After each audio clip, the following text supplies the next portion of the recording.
Jai Om Vishnu Patra Bhanga Parivaja Charja Asata Tusi Sri Madhavai Grace Abhay Charananda Bhaktivedanta Swami Srila Prabhupada Kantaraj Srimad Bhagavatam Ki Jai Sri Harinam Sankirtan Ki Jai Brihat Vangananga Chancellor Book Distribution Ki Jai Samaveda Bhakta Vrinda Ki Jai Nittai Garuvimanandi. All glories to the sum of the Bodhis. All glories to the sum of the Bodhis. All glories to the sum of the Bodhis. All glories to Sri Sri Guru and Sri Gauranga.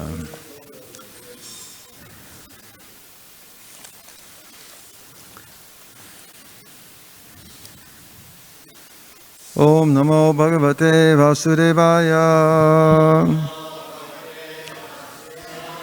Om Namo Bhagavate Vasudevaya.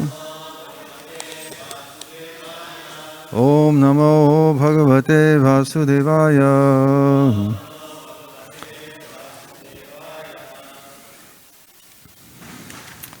Reading from Srimad Bhagavatam, second canto, chapter 5, text number 18. The cause of all causes. Sattvam Rajas Tama Iti Nirgunasya Gunas Traya Stiti Sarga Nirodeshu Grihita Mayaya Vibhaho Sattam Rajastama Iti Sattam Rajastama Iti Nirgunasya Gunastraya Nirgunasya Gunastraya Stiti Sarga Nirodeshu Stiti Sarga Nirodeshu Grihita Mayaya Vibho Grihita Mayaya Vibho Sattam Rajastama Iti Nirgunasya Gunastraya Stiti Sarga Nirodeshu Grihita Mayaya Vibho.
Ladies. Rajastama iti Gunasya Gunastraya Stiti Sarga Nirodeshu Grihita Mayaya Vibho Sattam Rajastama iti Nirgunasya Gunastaya Stiti Sarga Nirodeshu Grihita Mayaya Vibho. Sattvam, the mode of goodness. Raja, the mode of passion. Tama, the mode of ignorance. iti, all these. Nirgunasya, of the transcendence. Ganatraya are three qualities. Sthiti, maintenance. Sarga, creation. Nirodeshu, in destruction. Grihita, accepted. Mayaya, by the external energy. Vibho, of the Supreme. Translation and purport by His Divine Grace Srila A.C. Bhaktivedanta Swami Prabhupada Ki Jai. The Supreme Lord is pure spiritual form, transcendental to all material qualities. Yet for the sake of the creation of the material world and its maintenance and annihilation,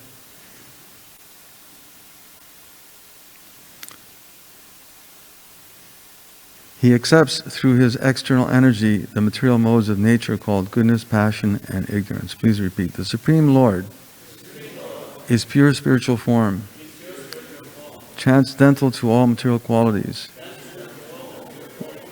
Yet for the sake of creation of the material world and its maintenance and annihilation, He accepts through His external energy the material modes of nature called goodness, passion, and ignorance. Purport. The Supreme Lord is the master of the external energy manifested by the three material modes, namely goodness, passion, and ignorance. And as the master of this energy, He is ever unaffected by the influence of such bewildering energy. The living entities, the jivas, however, are affected by or susceptible to being influenced by such modes of material nature. That is the difference between the Lord and the living entities. The living entities are subjected by those qualities, although originally the living entities are qualitatively one with the Lord. In other words, the material modes of nature, being products of the energy of the Lord, are certainly connected with the Lord. But the connection is just like that between the master and the servants. The Supreme Lord is the controller of the material energy, whereas the living entities who are entangled in the material world are neither masters nor controllers. Rather, they become subordinate to or controlled by such energy. Factually, the Lord is eternally manifested by His internal potency or spiritual energy, just like the sun and its rays in the clear sky. But at times He creates the material energy, as the sun creates a cloud in the clear sky. As the sun is ever increasingly unaffected by a spot of cloud, so also the unlimited Lord is unaffected by the spot of material energy, manifested at times in the unlimited span of the Lord's rays of Brahma Jyoti. Om Ajnanatimirandasya Gyananjana Shalakaya Chakshur Militam Jena Tasmai Sri Gurave Namaha. From Guru Divachalam Pangam Langayate Girimyar Kipataham Mande Sri Gurum Dinataranam Paramananda Maharavam Sri Chaitanya Ishwaram.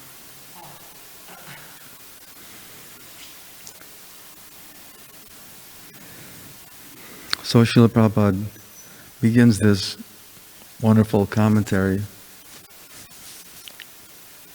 by pointing out that the Lord is the master of the external energy. Natasya karyam karanam cha vidyate, natat samascha vyadikasta drishyate. The Lord, the Supreme Lord, has nothing to do. It's not that He has to worry about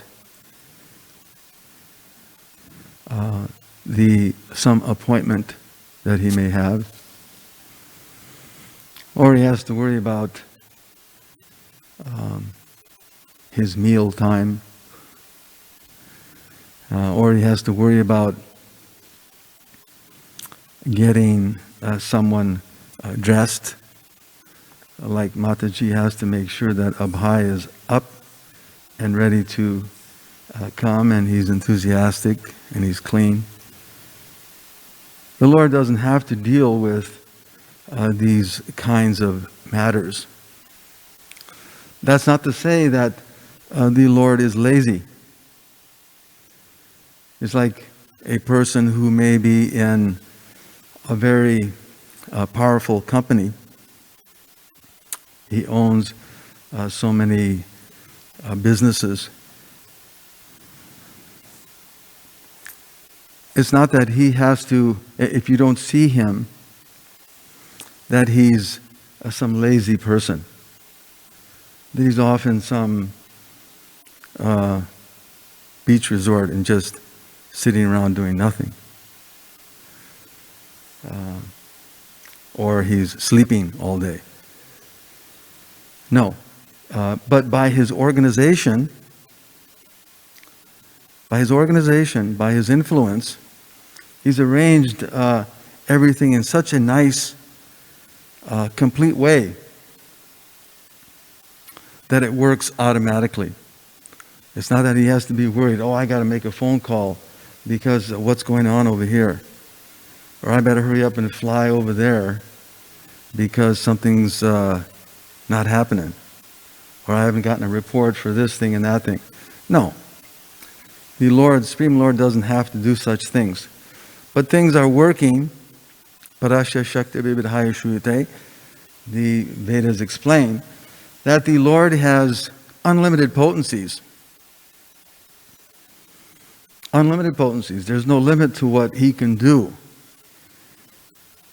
Therefore, we can't conclude that he's just a lazy person, or that he's just a busybody, that he's running around all over the place but nothing gets done. No. He has unlimited potencies, and those potencies provide him with complete knowledge, power, and pastimes. He's so complete that each one of these potencies is working very naturally in sequence. It's not that it's out of order. Oh, well, something went wacky over here, so I better run over there and take care of it. No, it's in such perfect order that everything is perfect and complete. In other words, this is the meaning of a Supreme Lord. Otherwise, how can he be a Lord? If he's overburdened, if he's hung up on this thing and that thing, what this person may have said, or what this person is doing, and etc. He doesn't have to worry about such things.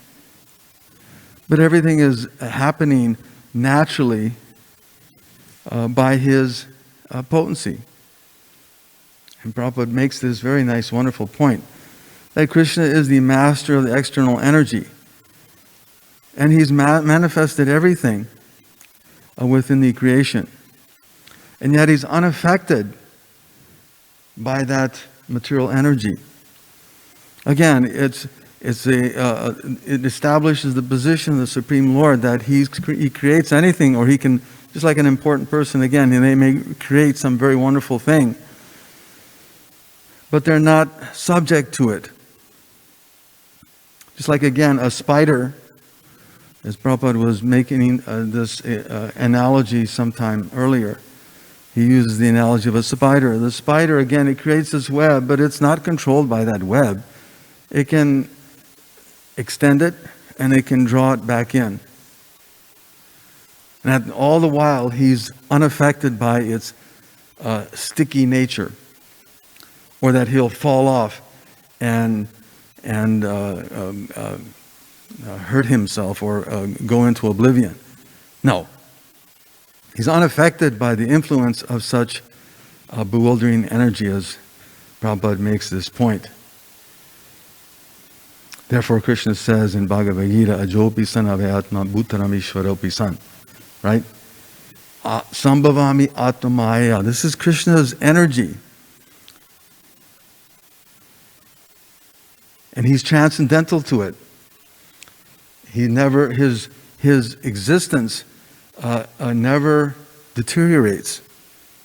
But it's eternal. It's unborn. Ishvarak Paramakrishna Satchit Ananda Vigraha. Again, it's described how the Lord is eternal. He's blissful. He's not. He doesn't get overwhelmed by some other cause. And He has a spiritual body. The nature of spirituality, we understand, the nature of spirit is that it's eternal. Right? Narayano Paro Yaktat. The Supreme Lord, Narayan, is beyond the creation. Again, not subject to the circumstances of this material creation, or for that matter, any other creation. Ahang evasham eva gre nanya yat sarasat param. Krishna explains to Lord Brahma. Later on, we'll read in the 9th chapter of this canto, where he's giving instructions to Lord Brahma. And he tells him that it was I that was here before the creation. I was here before any of this happened. And it's just like, again, a very powerful person, when he creates something, he's not subject to it. He's in it, but yet at the same time, he's outside of it. As Prabhupada explains this, a very nice point, very beautifully. And again, Krishna himself says to Lord Brahma, Pravishtani apravishtani, that he's within everything, and yet he's without. This is the inconceivable nature of God. This is what, and this, again, these descriptions, these definitions, you can't find in any other book of knowledge, any other teaching. This is the complete description. The Vedic literatures are so complete that they describe in great detail what is God, or how we can understand what are the qualities of God. Beyond just, well, He's up there, and He's everywhere, and He knows everything, and He loves everybody. I mean, they just go on and on with their speculation. But there's no definition. There's no definition. There's no detail. Just like, again, even in mundane society, somebody may have so many propositions. They talk about this, we're going to do this, we're going to do that. And they talk in very flowery ways or emotional ways. But there's no plan. There's no plan. But here in the Vedic literatures, we see that there is a plan for creation. There's a plan for everyone. For everyone. Not just this one or that one, this place or that place. There's a plan for everyone. And Krishna, that's why Krishna says, Ambija Prajapita. Krishna is the father of all living beings. There's no exceptions. It's so complete. Prabhupada is so nicely describing it here in this purport. He goes on further to say that the living entities, the jivas, however, are affected by or susceptible to being influenced by that material nature. Ishvarak sarvabhutanam hridesha arjuna tishtati brahma yantarudani maya. The living entities, instead, they're seated on this, what is the machine? Made of material energy. And they're and they're subject to its rules and regulations. The living entities are subjected to these qualities, although originally living entities are qualitatively one with the Lord. Aparemi Tvastonya. Actually, the living entity is a spiritual, just like the personality of Godhead. We have that eternal connection. And it's just a matter of awakening it. Awakening to that realization. And without proper knowledge, how can that be done? It can't be. It can't be. We can speculate, how to do this or how. It goes on and on. We've heard it thousands of times. But the point is, unless one has a perfect knowledge, understanding the Supreme Lord as the Supreme Controller, who is above this material nature, who's the owner and controller of this material nature, and who is there also within, Ishvarak Sarvahutanam, he's also there within, guiding the living entities. The Supreme Lord is the controller of that material energy. Mama Maya Dharatya, Krishna says, this is my material energy. Whereas the living entities, they're simply entangled in the material world as neither masters nor controllers. This is the bewildering circumstance. In association with this material energy, we become bewildered to the point we don't know who we are and what is our purpose, what am I to be doing today, what is the goal of life. And it may dawn upon us on our deathbed, hopefully, maybe, possibly, maybe somebody will be there to remind us. But the point is that the goal of this human form of life is to understand how we are eternal servants, part and parcels of the personality of Godhead. And we are subject to His control. That has to be there. There's no question. That control is there whether you like it or not. Srila Prabhupada very nicely describes that in the purport of this Chatur Shlok in the 9th chapter.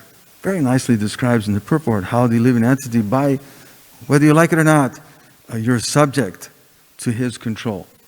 So you can accept it and live blissfully in the spiritual world, or you can struggle with that idea and struggle like anything in this material world and be subject to its rules and regulations. Actually, the Lord is eternally manifested in His eternal potency or spiritual energy, just like the sun and its rays in the clear sky. But at times He creates the material energy. When Krishna desires, He creates this material world. He comes in here for His eternal pastimes. Bhutanam Ishvaropi San.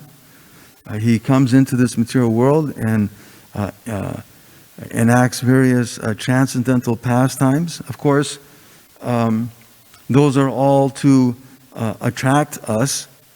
Just like again, a very important person, he creates his company and he doesn't have to go there, but he goes there. He goes to the company and he sees what's going on. He interacts with the employees, with his associates. He doesn't have to, but he goes there just to enliven, to give some guidance. He creates the material energy as the sun creates a cloud in the clear sky. As the sun is ever increasingly unaffected by the spot of cloud, so also the unlimited Lord is unaffected by the spot of material energy. This material world is just a spot. It's just a teeny little insignificant spot.